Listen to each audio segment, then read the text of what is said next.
everyone, welcome to the Craft Pit Stop. If you're new here, please click that subscribe button to be notified when I post my new craft videos. In this video, I'm going to show you how to make this Frankenstein tea light candle holder. This is a great craft to make and sell, to make for a decoration for your home, or it can also be a great craft for a classroom setting, either arts and crafts class or a Halloween party. I do not recommend this for younger kids because the face is a little bit more detailed and a little harder to cut out for the younger kids. I will show you later on in the video a modification instead of using the hemp cord of what else you can use to make this go as a little bit quicker of a craft. So with that being said, let's get started. The materials you will need in order to make this are Elmer's glue. I use clear. You might be able to use the white, but I have not, so I'm not sure how that would turn out. The black hemp cord to wrap around the top of the jar, one piece of green tissue paper, and the measurements are approximately 6 inches by 6 inches. You will need a tea light candle. This is battery operated, and I got these from the Dollar Tree, and they were 2 for $1, and they have a flickering effect, so it's really nice in a Halloween jar. You will need an empty baby food jar. This is the larger size one. You could probably use the smaller ones, but in order to make the face fit a little bit better, I like these taller ones. And the last thing you'll need is a face printout. I just looked this up online and copied and pasted it into a Microsoft Word document. I divided the document into 2 columns and I gave it 1/2 inch margins, the entire document, and copied and pasted that into the document. And then for the neck bolts, I could not find any online that I liked, so I just inserted shapes and did 2 rectangles and tied them together. The next thing you want to do is remove the label from the baby food jar, which as you can see I've already done. There is a sticky residue on it, but you don't need to worry about removing that because we're going to be using glue, so it's going to be sticky anyway. You also want to go ahead and cut out your face, the different parts of your face, and for your tissue paper you'll want to cut this into squares, and they don't have to be perfect. I typically just cut longer strips this way, stack them up, and then cut them into squares that way, which I have already done. Now we are going to start putting the tissue paper on the jar. So what you want to do is just take the glue, and I just make like a little zigzag just like that. I don't recommend doing it all the way around, just do sections, because if you try to do it all the way around, the glue will start dripping all over the place. And as you notice, I do have a blank sheet of paper here, and that is for just in case some of the glue does drip. It's not too big of a deal to land on that instead of your working area. And I also use it to wipe off the excess glue on the finger. And you just pick it up and put it on there just like that. There really is no set way of putting them on. I just put them on randomly. I have different sizes all over here, so just randomly pick them and put them on. And you will want to get the tissue paper around just part of the edge, the base of it, just a little bit. And you will also want to get up here close to the rim, just like that. And as you noticed, some of the edges aren't sticking down yet, and don't worry about that. I will show you once I get all the tissue paper on how to take care of that. And you will continue all the way around just by adding more glue and then more tissue paper until you get all the way around. And I will be back in just a moment to show you what that looks like. I now have the tissue paper in squares all the way around. And as you can see, there are a few spaces here. So what I typically do is I take some squares and cut them in half again to make some smaller pieces. And fill in all these small spaces there that one right there that I didn't manage to get with the bigger pieces.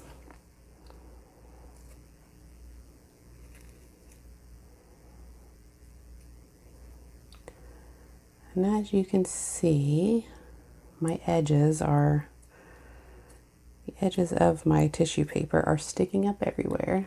And we are going to fix that here in just a moment. Try to get the rest of these spaces filled in.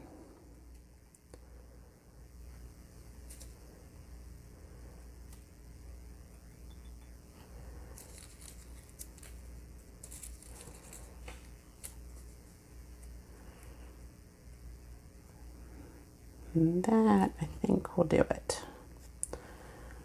All right, now what we want to do is take your glue and you're going to do your zigzags again. And do, again, small sections at a time. And lightly just rub the globs of glue all over the tissue paper. And smooth out all the edges. And you don't want to push too hard because you'll move the tissue paper around.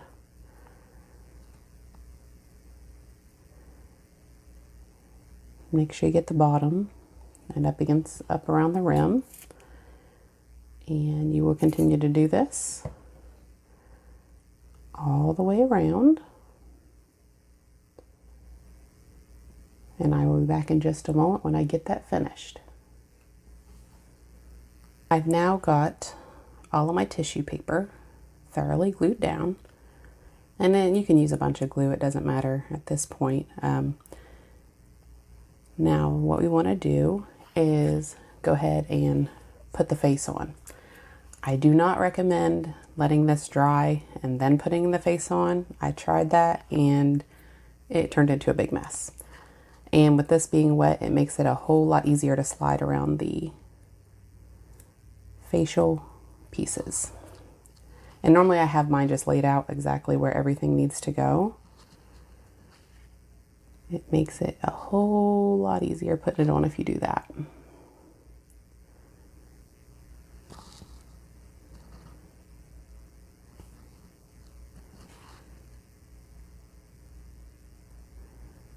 And see, it's really easy to slide the pieces into place once you get them on. You don't want to push too hard when you are sliding them around, because it will, I got those backwards. If you push too hard, it will cause the tissue paper to slide. To think which way I want to do the eyes. You could really do a lot with the eyes. You can do them either direction that you want. I don't know. I kind of like them better this way. So I got all of the pieces where I want them to be. When you are placing them, I would leave the edges up like that. That way you can get a hold of those and put those where you want instead of trying to push and slide too much. Once you get them in place, then you can pat them down. And then once again, you will get your glue out. And put lots over top of it. I have to put my neck pieces on there.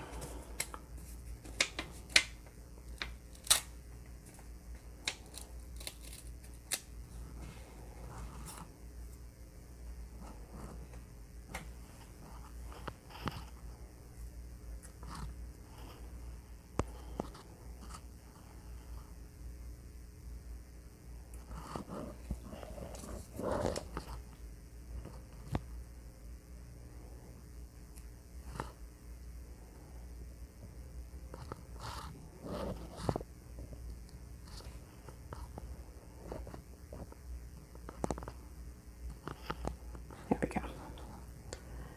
Then you just take all the extra glue you put on there.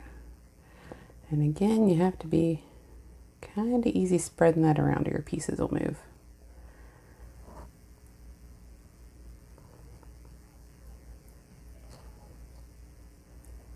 And if you notice, putting the glue on it, it actually makes the ink, it brightens up the ink, so it makes it look a lot darker. And it will dry that way as well.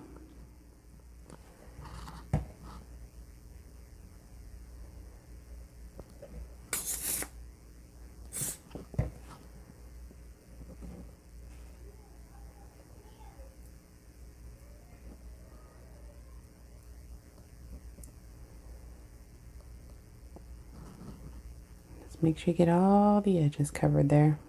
That way when it dries it doesn't pop up any.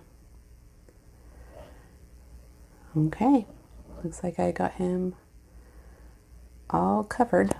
It takes roughly about 6 hours for the glue to entirely dry all the way around.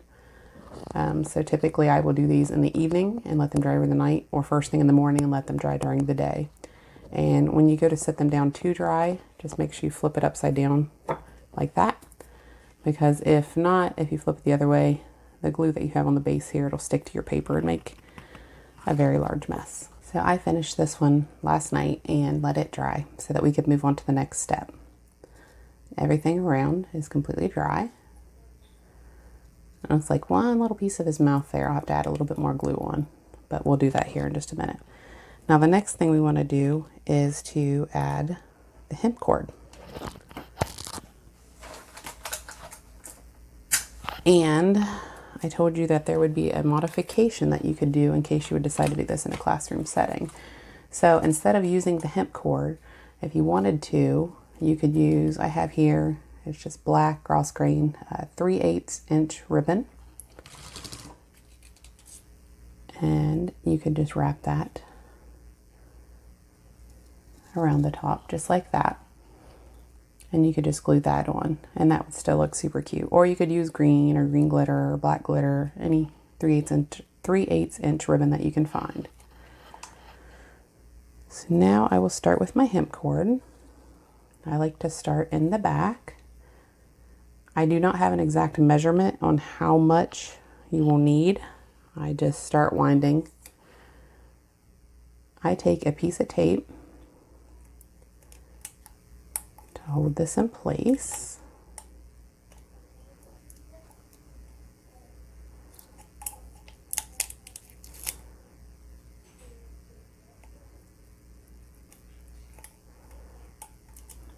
There we go.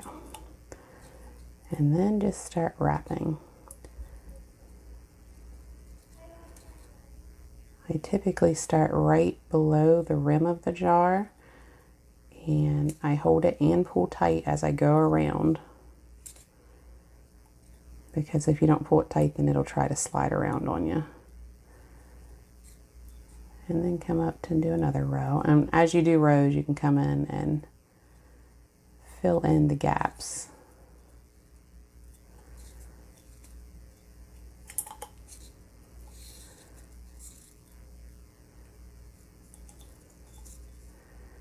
And sometimes it just slides down on its own just like that. And you just keep stacking row by row all the way around.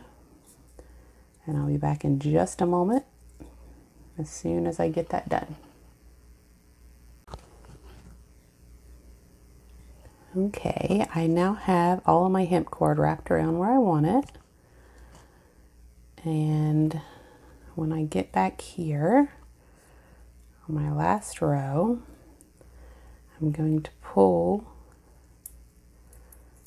that piece of tape down that I put on the very first piece.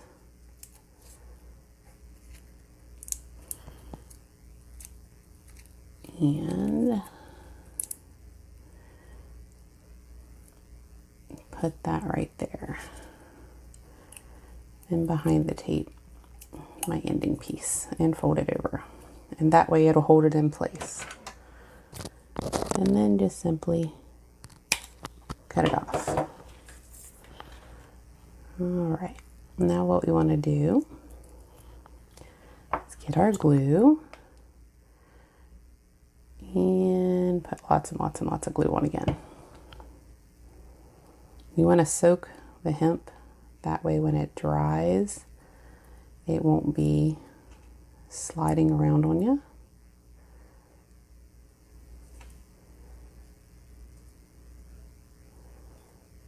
Especially that bottom row, it likes to fall down.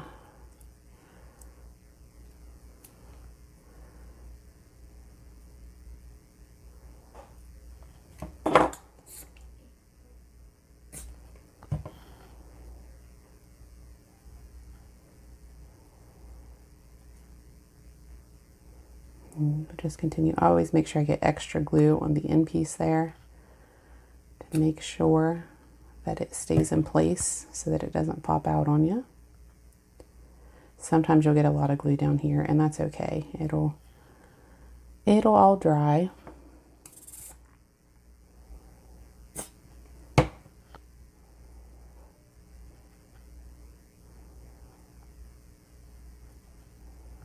And that is all you do.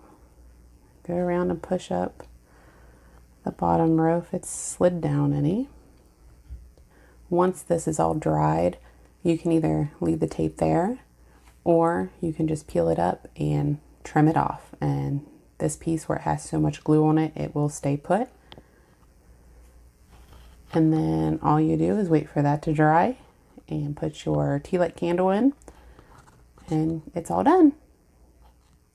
Again, if you're new here, please hit that subscribe button. If you like this video, give it a thumbs up and feel free to share. Thanks. Have a great day.